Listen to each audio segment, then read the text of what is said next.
Alright guys, I'm going to try to keep this video short.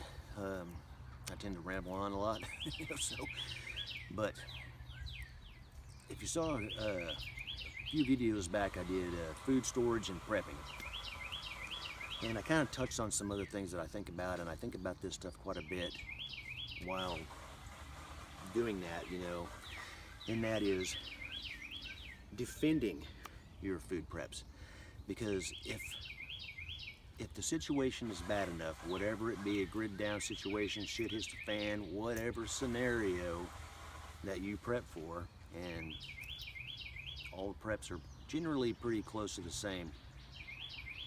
But this is something that I think about a lot, is yet if it's a serious enough situation. Look at Hurricane Katrina is a good example, but it's also a very small, isolated incident compared to what a big catastrophe could be. So if it got real bad, I mean like extremely, whatever catastrophic event could happen, and everybody's gone crazy and things like that, and you prep, and you have food reserves, is defending it. Because when it gets, what do they say? We're 3 days away from total chaos without food in the whole country. Basically 3 days away. That generally people's supply, what they have in their house, will last 3, 4, 5 days, maybe a week at the most. But then you'll have total chaos. I mean, there's no food. There's no. You can't just go to the store and get it because they're shut down, and you don't want to go to the store in a major catastrophe. I mean, it will be, however big your city is, thousands of people up there trying to get in the doors, getting whatever they can. And people were so desperate, even in Hurricane Katrina, people were ripping up the tiles off the floor of their local grocery stores. Why? I don't know. They went insane, something, but they were taking the tiles, literally the tiles you walk on, off the floor, ripping them up. I don't know. I mean, I'm baffled by that myself, but people do crazy things in crazy times. But that's exactly why I say, and a lot of others agree, you must be able to defend your food preps. You say you have a family, even just yourself, but you have a family, a wife, you have kids, all that stuff. This is something I think about quite often in this process, is how to be able to defend that. And because people will take it. Your neighbors could even turn on you if they have small kids and their kids are hungry. Everybody who has children, you do not want to see that happening. If you have enough to share it by all means. Help each other out, and band together with your neighbors if you have to, and which is always a good idea, because you can back each other up, because we're talking about roving gangs of people walking around, and they will kill you. It's going to be straight up about it. They will kill you for what you have, and they will take everything. And if they don't kill you and they gang up on you and you don't have firearms and they don't kill you, they will basically condemn you to death by starving, because they took everything you had and you didn't have a way to defend yourself. Me personally, this is one item I personally like to have, and it's just, it's levels the playing field. It's not a guarantee, it's not an assurance that you're gonna make it out, or survive, but it does level the playing field. It may make somebody think twice, if you have to fire at them, about coming to your house, or even just the sight of it may persuade somebody to move on down the street. But something like this, whatever you have, it doesn't matter if it's one of these, if it's a pistol, another type of firearm, AK-47, anything like that. It is something that you need to think about. I stress this to my friends and family all the time. It's like, well, you need to prepare for something. Have some food supplies, And me, I think a bare minimum of 3 months, 6 months is even better, you know. So, but a bare minimum of 3 months, and that's, you know, that's water, that's toiletries, that's everything, you know. We're talking, you know, the whole gamut that you can live for at least 3 solid months. But some, you know, the thing is though, is that in a grid down, shit is the fan situation without rule of law, because things will go crazy, people will just end up going crazy. And, you know, if people's kids are hungry, you know, you can't blame them for wanting to feed their kids, because, you know, we all love our kids, we all want to take care of each other, we love our wives, our girlfriends, our family. You know, we want to take care of them and do the best we can. But that's why I tell people, you need to prepare for something. Do what you have to do everything that you can do, stock up. Every little bit helps, but you also must learn how to defend it.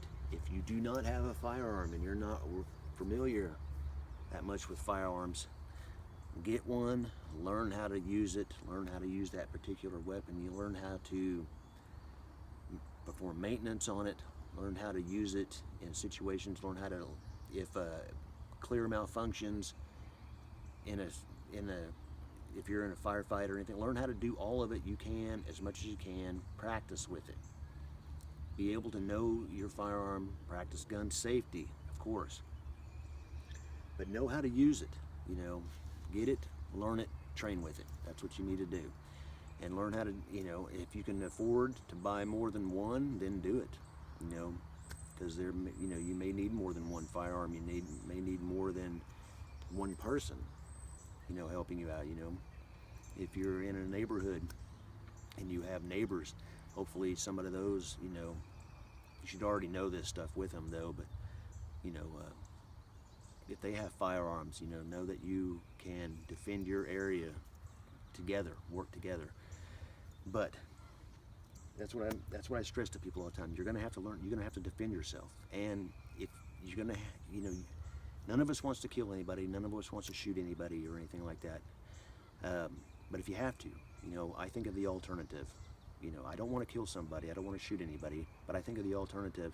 I don't want my family members, my wife raped, murdered, kids raped, murdered, whatever, and to starve to death more than not wanting to shoot somebody. I think it would be easier to live with shooting somebody in a defensive situation than having to live with what if I had a gun, what if I, you know, I should have pulled the trigger here, that kind of thing. Those things enter my mind, you know. It's like I would rather live with having killed somebody else defending my family than having to live with one of my family members hurt or dead, you know, because of something like that. So, I mean, that's just something I think about. I think about this stuff quite a bit. I just want to, you know, and since I made that video a few videos back, you know, I've been thinking about it more here lately and wanting to do this video. So, it's just, I express this to my friends, my family all the time, and I know a lot of you guys watch my videos, and, you know, my channel is not just a outdoors channel and things like that. It's, you know, I do a little bit of survival. I cover everything, you know, because I'm interested in all of it, and all of it actually, to me, kind of goes together. You know, bushcraft, survival, outdoors, camping, whatever, all of it is intertwined to me. You know, all of it can benefit each other, learn something from all of it, and that kind of deal. So, but get something. If you do not have a firearm, get something, buy something good, you know, look around, buy something, make sure you have ammunition, extra magazines, whatever you need, but get it, learn how to use it, train with it, perform maintenance on it, know how to do things like that. It's, you know, some of them aren't, you know, most of them aren't that difficult, and it could save your life. It could save the life of your family, and that's what I want to stress to you, because, you know, I love my family, so I mean, I want them to be as best as okay, because I mean, depending on the situation.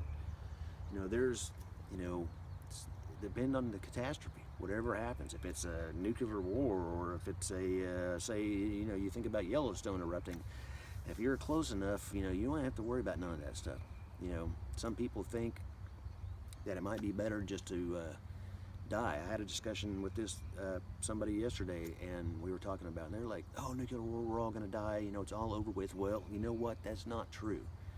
There will be more survivors of a nuclear holocaust in this planet, in the United States, than what people think. It's not going to be a total wipeout and you're all dead. There will be survivors, and if you're not killed in the initial thing, because if you are killed in this, hey, you ain't got to worry about it. And I think about, well, if my food preps are there and I have died or something, and my family's all dead and everything like that, and somebody comes across my stuff at some point, hey, more power to you. Use it. Take advantage of it.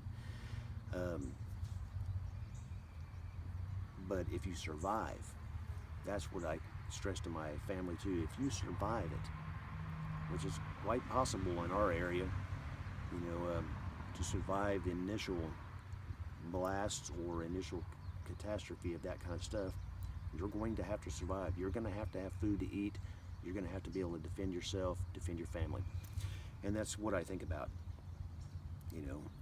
If you survive, then you've got to be able to, to live, and do the best you can. It's going to be hell. It's not going to be easy. It's not going to be fun, because it's not like a movie, It's going to be hell on earth. It's going to be shit.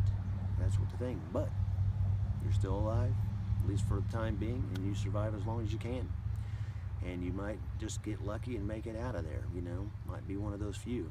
But survive as long as you can. But be able to defend yourself, because people will kill you for what you have. People already kill people for nothing. They kill you for change in your pockets. So you've got all kinds of crazy shit going on in this country already, and in this world. There's so much of it. There's a whole gambit of things happening if you're paying attention. But to be able to defend yourself, to be able to defend your family at any time, no matter what, situation or not, catastrophe or not. But in a time like that, it's just something I've been thinking of, and I just want to tell people, have something. Have something to be able to defend your family with. Whether it's one of these or something else of your choice. Find what fits you, what works best for you, and do that. Research it, find you a good deal, and learn how to use them. These things are not that difficult. They're just not that difficult at all. And so, just kind of wanted to get that off my chest a little bit. I've been thinking about it, and kind of goes along with my other, like I said, my food prepping story, because once you've got all that stuff, or once you have some of it built up and stuff, you want to be able to keep it. You want to be able to defend it and defend your family, because it could get crazy, and it most likely will. So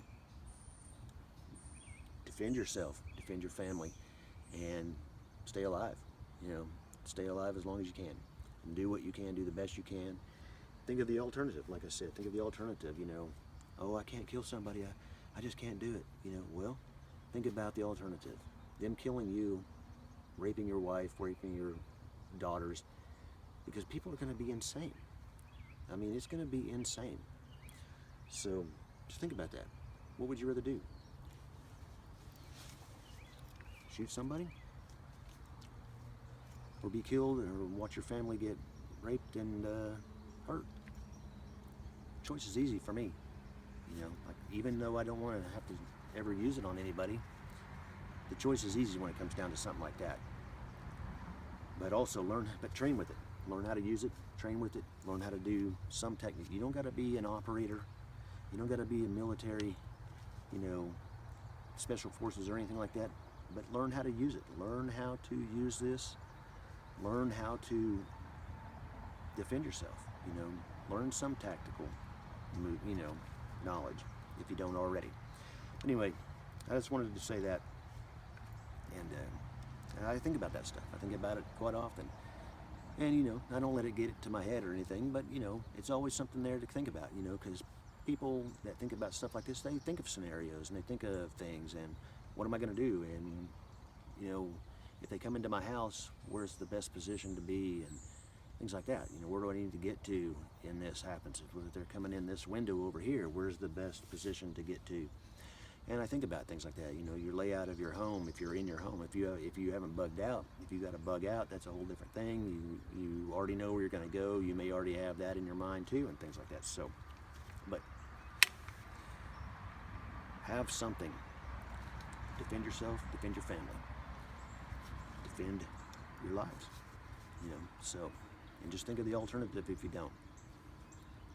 That's all I got. We may touch on this a little bit later, but that's just off the top of my head, off the cuff. So, hope I didn't ramble on too much. Keep it heavy.